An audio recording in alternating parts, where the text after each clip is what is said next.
Cadena Ser Andalucía. En la última semana de campaña electoral, a 6 días de que más de 6,5 millones de andaluces voten quién o quiénes quieren que les gobiernen en España, la cadena Ser Andalucía les ofrece un debate con candidatos y candidatas, cabezas de cartel por sus respectivas provincias, al Congreso o al Senado de los partidos con representación parlamentaria en España y en Andalucía. Debatirán sobre los asuntos que más preocupan a los andaluces, la economía y el empleo, y Andalucía en el estado de las autonomías, con todo lo que ello implica: debate territorial, sanidad y educación. La ventana de Andalucía. Fernando Pérez Monguió. Propuesta de Unidas Podemos en economía y empleo. Sí, en los últimos 10 años, que decía anteriormente de crisis, los salarios han subido un 0,8% y los beneficios un 63%. Esto quiere decir que la desigualdad se ha incrementado en nuestro país y que especialmente la gente trabajadora, pues evidentemente los salarios no permiten formar un proyecto de vida digno. De hecho, el 25% de los contratos firmados el año pasado eran de menos de una semana. Evidentemente eso es algo que hay que atajar. Nosotros tenemos un plan de trabajo garantizado, cuantificado, perfectamente posible, porque estipula que la creación de empleo, que es necesaria en nuestro país, permite recuperar la economía, porque cuando uno baja, y lo puede comprobar cualquier de nuestros oyentes, baja al barrio y le pregunta a las pequeñas y medianas empresas que cuál es su principal problema es que tiene falta de clientela. Y la falta de clientela se produce porque la gente no tiene salario suficiente para consumir, y esto es evidente. En nuestra Andalucía, el 50% de las familias dice que no puede hacer frente a gastos extraordinarios, como por ejemplo que se les rompa una lavadora. Pues evidentemente con una subida de salario permitiría no solo corregir la desigualdad, sino al mismo tiempo estimular la economía. Por eso la inversión pública es esencial. Blindar los servicios públicos, inversión pública para generar puestos de trabajo y aprovechar todas esas circunstancias para cambiar un modelo productivo del que probablemente tengamos oportunidad de hablar en el siguiente bloque, porque se refiere a Andalucía, que es la más necesitada de ese cambio de modelo productivo. Bueno, a ver, yo creo que se trata de eso. Y que se dice mucho lo de tener que decir la verdad, y a veces parece que es una excusatio non petita, ¿no? Porque al fin y al cabo, bueno, todos podemos estar de acuerdo y las palabras pueden ser huecas, y el problema no es si queremos defender la sanidad pública, que aquí se está diciendo por todo el mundo, las pensiones públicas y otros servicios públicos, sino la cuestión es cómo, y si eso tiene fundamento y si eso apunta en la buena dirección. Y yo por eso estoy en desacuerdo con muchas de las cosas que se han planteado aquí en esta mesa. Creo que hay que defender las pensiones públicas, y entonces hay que preguntarse el cómo, porque si no, uno puede estar encontrándose con que, lo hemos escuchado ahora, Partido Popular, Partido Socialista, se hicieron 2 reformas recientes que lo que hicieron fue empobrecer a los pensionistas. Se subió la edad de jubilación por parte del Partido Socialista, entre otras cosas, 67 años, y por parte del Partido Popular se cambió el sistema de tal manera que ahora el precio de la vida puede subir mucho más que el precio que el salario de una pensión, o sea, que la propia pensión, y eso empobrece a la gente. Por lo tanto, ¿qué necesitamos? Necesitamos incrementar los ingresos en el sistema de la seguridad social. Eso es crear puestos de trabajo, eso es estar abierto a otras opciones, incluido la visión impositiva, para que efectivamente funcione el sistema en su conjunto, y no apostar por vías de privatización parcial o empobrecimiento general. Y esto es equiparable al resto de servicios públicos, por ejemplo, reforma laboral. Todo el mundo queremos crear empleo, pero hay que hablar cómo se crea ese empleo y qué tipo de empleo, porque lo que estamos viendo es que las últimas 2 reformas laborales, de nuevo también de Partido Socialista y Partido Popular, lo que han hecho, y hay que ir nada más que, por ejemplo, a la costa para preguntarle a las camareras de piso que cobran 3 euros la hora, que qué ha significado la reforma laboral para ellas, o qué ha significado para los comités de empresa la reforma laboral,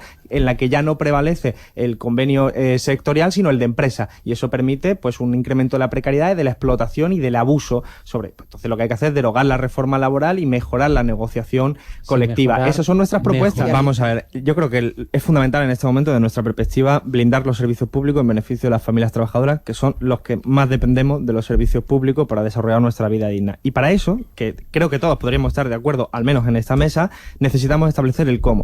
Y ahí hay discrepancias. Yo no estoy diciendo, no estoy haciendo un y tú más, todo lo contrario, estoy poniendo encima de la mesa lo que ha sucedido y lo que debería suceder a nuestra opinión.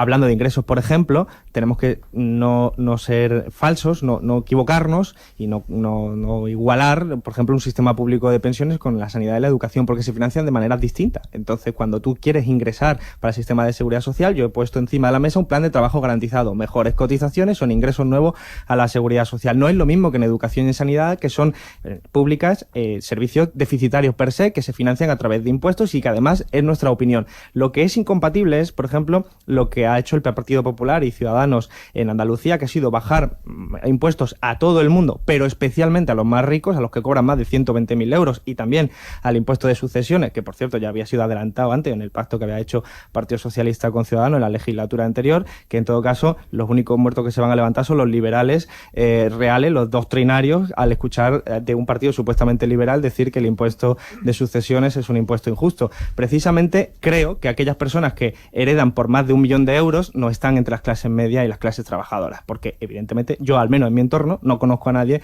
que al heredar herede por más de 1 millón de euros. Pero cuando eso se hace, que es legítimo, que yo lo respeto, que el PP y Ciudadanos quieren bajar los impuestos a los más ricos, perfecto, no pasa nada, es su opción, pero entonces tienen menos dinero para financiar la sanidad pública y la educación pública. Y ustedes lo que han hecho, por ejemplo, en Andalucía es un plan de privatización parcial del sistema público de pensiones, de sanidad, perdón, en el que han hecho un favor a los conciertos sanitarios, porque le han dado el 30% de pacientes derivados a esos conciertos sanitarios, pero le han dado el 60% de los presupuestos. ¿Eso es legítimo? Por supuesto, pero es un modo distinto de entender la sanidad. La sanidad pública. Yo lo que haría es revertir todas las subcontrataciones, todos los conciertos, todas las externalizaciones, porque a mi modo de ver encarece el servicio y baja la calidad de la sanidad pública, igual que de otros servicios públicos. Alberto Garzón.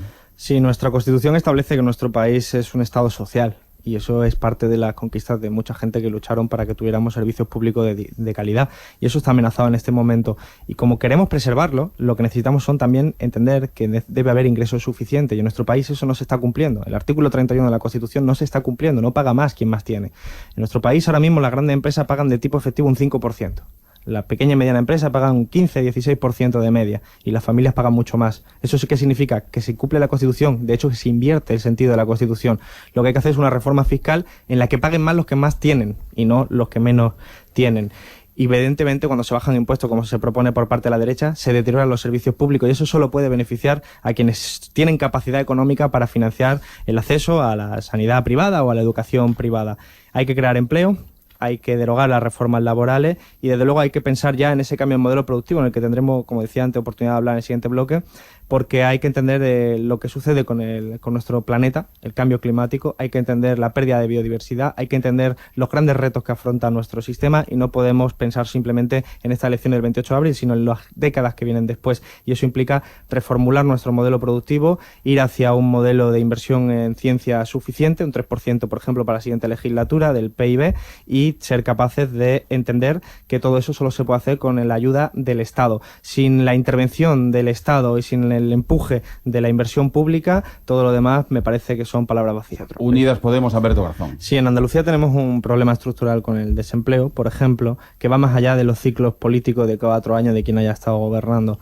La tasa de paro en Andalucía es superior al 21%, es más del doble de lo que hay en otras regiones de España, por ejemplo, País Vasco, Navarra o La Rioja, con diferentes modelos de financiación, y eso es algo que tenemos que solucionar, porque además a eso se le añade la precariedad. Eso es a lo que yo me refería anteriormente con el cambio del modelo productivo. El problema es que en nuestra Andalucía se ha especializado por decisión política en sectores de bajo valor añadido, se ha especializado en sectores estacionales, que si el hotel está abierto 6 meses, el otro 6 meses no está abierto, y eso implica salario más bajo, eso implica salario más precario. Todo eso hay que cambiarlo, y eso va en la línea de las políticas que proponíamos en el bloque anterior. Pero no olvidemos que nuestra tierra es una tierra de la que tenemos que estar orgullosos y que tiene un pueblo que ha luchado para ser parte de la solución de este país. Lo decía en la intervención inicial, el 4 de diciembre del 77 nos lo recuerda, pero el 4 de diciembre del 77 también hacía referencia a otro 4 de diciembre, en el 68 del siglo XIX, ocasiones en las que el pueblo andaluz salió a reivindicar su lugar propio dentro de una España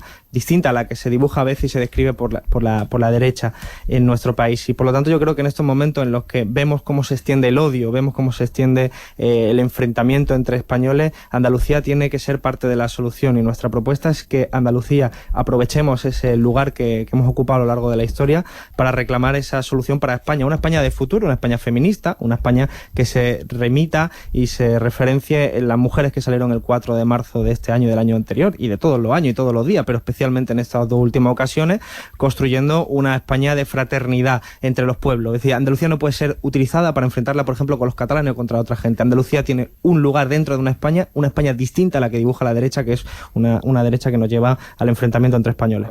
Yo creo que rojo. En estos últimos años ha habido mucha responsabilidad por parte de muchos actores, desde luego uno de ellos los independentistas. Yo soy contrario al nacionalismo, yo creo que además introduce un sesgo que nos enfrenta entre gente que somos mucho más parecidos de lo que nos creemos, pero a veces se tiende a ver, en la derecha española en particular, la paja en el ojo ajeno y no la viga en el propio, y es que el nacionalismo español también está presente de una forma muy responsable en el debate cotidiano, y a veces se intenta utilizar, y yo estoy de acuerdo con Micaela cuando decía que se intenta utilizar Andalucía como ariete frente a otro pueblo para rentabilidad electoral, y eso también es achacable, lo siento decirlo así, pero también a Susana Díaz, que se tiró bastantes años usando esa estrategia y no le salió bien, porque efectivamente yo creo que el camino correcto es entender que Andalucía es parte de la solución, y para que sea parte de la solución tiene que poner también propuestas en positivo de lo que queremos que sea España, y eso tiene que ver con las competencias que tiene Andalucía ahora mismo sobre educación, sobre vivienda, son las que tenemos que atender, porque al final, si no, el patriotismo se queda en palabras absolutamente vacías, es un falso nacionalismo, y para mí realmente cuidar a nuestra gente significa garantizar que hay unos servicios públicos fundamentales y suficientes. Acceso a la vivienda, por ejemplo, en Andalucía, pues más de la mitad de los jóvenes de menos de 30 años viven con sus padres y porque no pueden emanciparse. Hay que intervenir en el mercado de la vivienda. Esto es competencia nacional, pero también hay competencias autonómicas. Educación, competencia nacional y competencia autonómica. Hemos visto en Andalucía cómo las tres derechas lo que han hecho ha sido subir para este año siguiente el precio de las escuelas infantiles de 0 a 3 años, un 10%. Esto es la consecuencia de haber bajado masivamente los impuestos, porque tienen menos dinero y ellos lo han entendido como parte de su proceso. Ese no es el camino es garantizar la educación gratuita de 0 años hasta la universidad. Hay 11 países de la Unión Europea donde la universidad es gratuita, ¿por qué España no? Entonces, todo este tipo de cuestiones tienen que ponerse encima de la mesa para decir, esta es la España que queremos, porque si no ponemos algo encima de la mesa que sea atractivo para los diferentes pueblos y las diferentes gentes que se sienten de diversas maneras en nuestro país, entonces lo que vamos a estar es reproduciendo el conflicto de una manera incesante, donde vamos a enfrentarnos una bandera con otro, y uno sentirá una bandera y otro sentirá otra bandera. Eso es el nacionalismo, entre otras cosas. Pero si solo tenemos eso, lo único que va a haber es conflicto. Y si somos capaces de anteponer las necesidades de las familias trabajadoras a todo ello, pues probablemente pues nos sintamos cómodos en un Estado que es el que yo identifico, que es un Estado que significa que es España, donde Cataluña forma parte de ello, pero dentro de un proyecto atractivo para todo el mundo. ¿Crees que hay presos políticos? Porque Unidos Podemos ha dicho que de hay hecho, presos políticos yo no creo en España. que haya... No, por supuesto que no, pero es que en la formación de Unidas Podemos se ha dicho que hay presos políticos en España. No es correcto, lo que pasa que... pero además es que yo lo he dicho desde el principio, que no lo considero para mí presos políticos, por ejemplo, a los presos que luchaban contra el franquismo. Eso me parece que era presos políticos, como Marco Ana, que se tiró 20 años en la cárcel franquista y se ha ido de nuestro mundo, se murió sin ningún tipo de conmemoración. Aquí solo hay un partido que dice lo mismo en toda España, porque si nos ponemos a mirar... La mayoría de las personas que nos están escuchando son familias trabajadoras y son conscientes de que si no existiera la universidad pública, sus hijos e hijas no podrían acceder a los másteres, a los grados, a los diferentes estudios universitarios. Saben que si la sanidad fuera privada, no podrían pagarla cuando tuvieran una enfermedad grave. Saben que es muy difícil llegar a fin de mes y que si las escuelas infantiles suben su precio, puede que tengan que quedarse el cuidado en casa, y que en un país patriarcal y machista como desgraciadamente todavía es el nuestro, aunque se han hecho grandes avances gracias al movimiento feminista, todo ello recae sobre las mujeres. Todo eso significa que la opción política que nosotros defendemos ha puesto en el eje blindar los servicios públicos, y para blindarlo hay que hacerlo con políticas que vayan a la raíz de los problemas. Eso significa ser capaces de revertir todas las privatizaciones, porque la privatización es una forma de corrupción, es una corrupción legal, pero es una transferencia de fondos públicos a manos privadas, a unas manos privadas que se han enriquecido ya durante toda la crisis. Por lo tanto, nosotros proponemos revertir todos los recortes acumulados en estos últimos 10 años, pero también impedir que se siga saqueando nuestros servicios públicos, blindarlos y ampliarlos, porque creemos en una Andalucía y en una España de futuro, feminista, ecologista y sobre todo al servicio de las familias trabajadoras.